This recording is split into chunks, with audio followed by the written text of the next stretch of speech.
Gunnel Ryner, the stage is yours.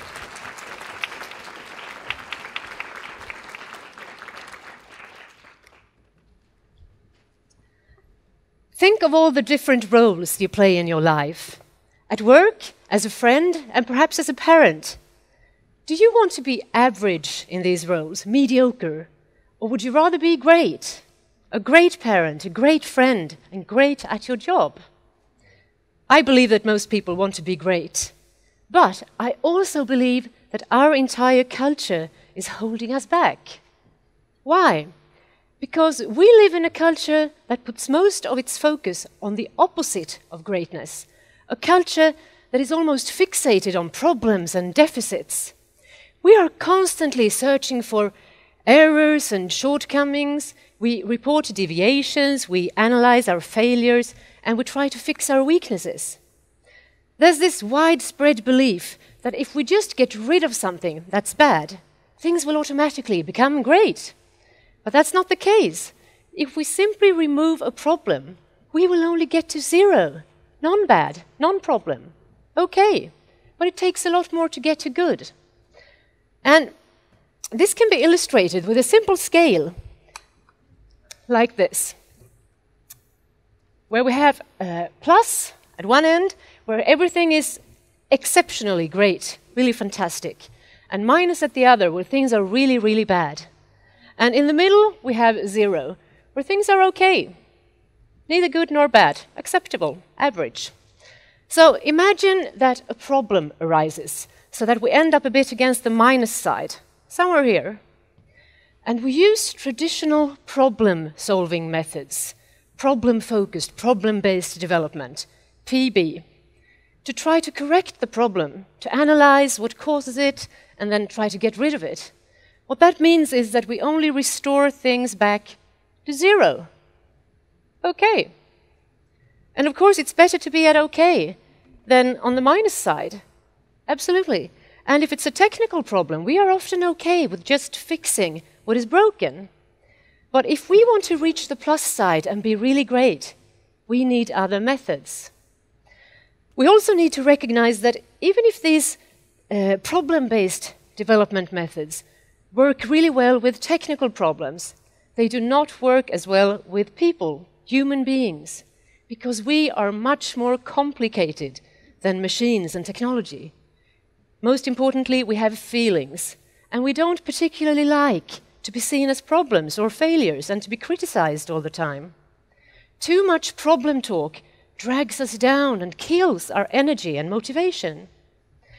If we want to really flourish and perform at our best and be the best we can be, we need to be in a positive environment, an environment where we can feel pride and joy and be appreciated and recognized for who we are and what we contribute.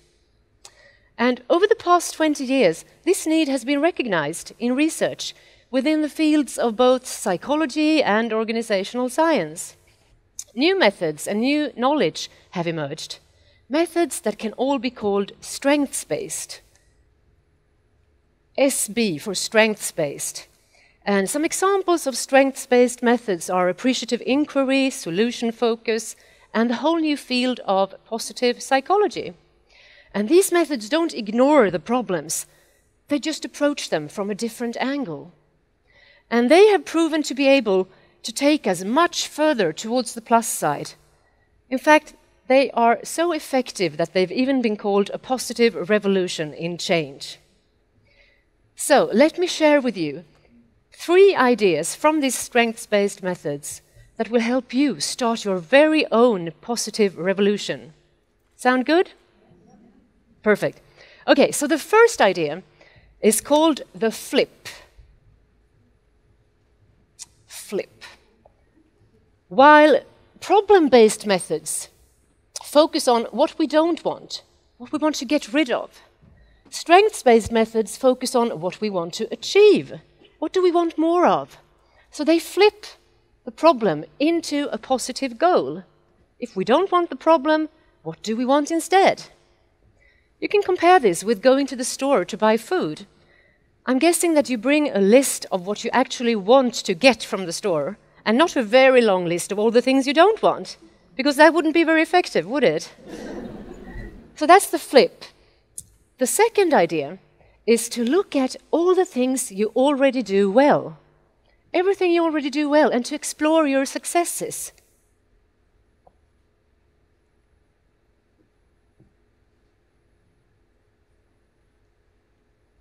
Explore successes. Have you ever dwelled on a failure? Pondered over why you did what you did and why you got the results you got, and perhaps been hard on yourself? Oh, I'm such an idiot. If you're like most of us, it's probably happened. Okay, but do you act in the same way when things go really well? Do you dwell on your successes?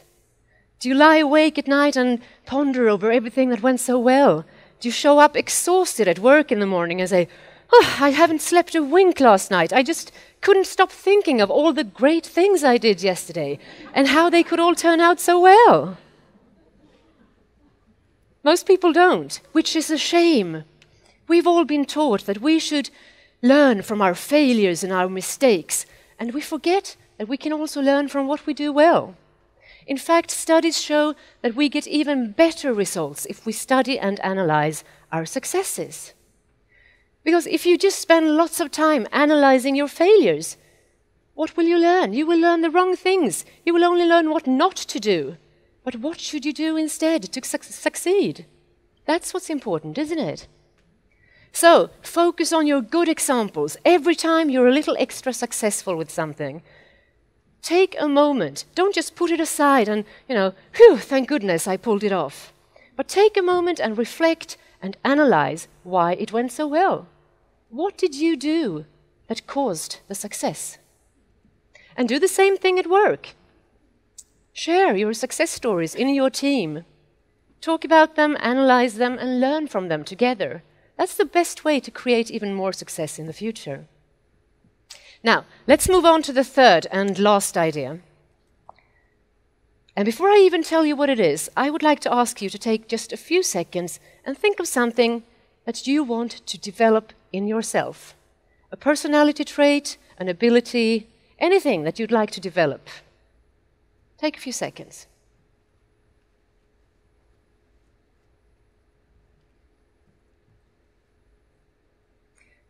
Okay, so someone's still thinking, nope, I simply can't come up with anything. There's really nothing to improve. Perfect, already. Okay, I think most of you have thought of something now. So what did you think about? Raise your hand if you thought about a weakness, something that you're not very good at today and you want to get better at it, improve it. Raise your hand. Quite a few, all right. Now, raise your hand if you thought of a strength, something that you're already good at, but you want to get even better at it. A few, but not that many. Isn't this interesting? Every time I ask this question, a vast majority of people think of a weakness. It's like we automatically associate development to weaknesses. We have even renamed weaknesses and now call them areas for development. Sounds a bit nicer, doesn't it? But can't a strength be an area for development? Of course it can. And that's my third and last idea. We should build on our strengths. Build on strengths. In fact, research shows that if you want to be really successful and be really great, masterful, your focus should be on your strengths and how you can develop them and use them even more and really make the most of them. If you put all your effort into your weaknesses and fixing your weaknesses, you will never be more than average. Of course, if you have weaknesses that get in your way and prevent you from performing at your best, you need to work on them, you need to address them. And for instance, if you are great at talking, but a terrible listener, you will probably have to work a bit on your listening skills. Or you can do like me and pursue a career as a public speaker. That's also a way. So, let's conclude now. If you want to start a positive revolution, here's what you should do. Flip your problems into positive goals. Dwell on your successes rather than your failures. and build on strengths, both in yourself and in others. Don't settle for average. Be great. Thank you.